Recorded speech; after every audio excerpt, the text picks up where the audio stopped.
In the last decade, air travel has become a popular way to move around the enormous Indonesian archipelago, stretching over 5,000 kilometers.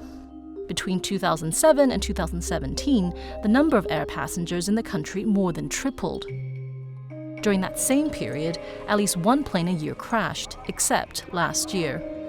In 2014, all 162 passengers were killed when an Indonesian AirAsia Airbus crashed into the Java Sea.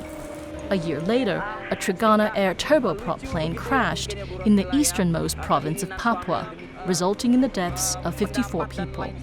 And in October 2018, all 189 passengers of the Lion Air flight lost their lives in Indonesia's worst air crash in 2 decades. The Lion Air Boeing 737 MAX jet had only been flying for 800 hours. Globally, the number of fatal aviation accidents has decreased since 2010. So why does Indonesia have such a notorious air safety record?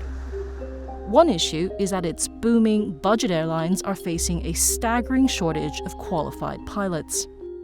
In 2017, 8 out of 18 pilot schools across Indonesia were closed because they didn't meet the Transportation Ministry's quality requirements.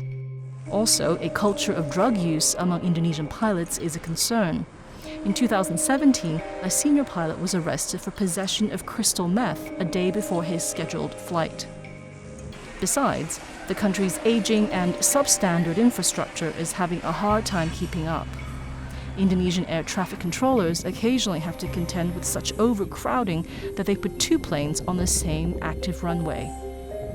Lax administration of flight permits also compounds the problem. In 2015, the government suspended several air routes from the island of Surabaya as airlines failed to obtain their flight permits.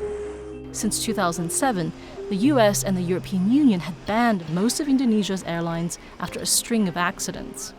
The ban was fully lifted in June 2018 after safety measures were improved. However, an aviation expert says it's hard to judge if they've made sufficient progress with regard to safety, as very serious accidents continue to happen in Indonesian airspace.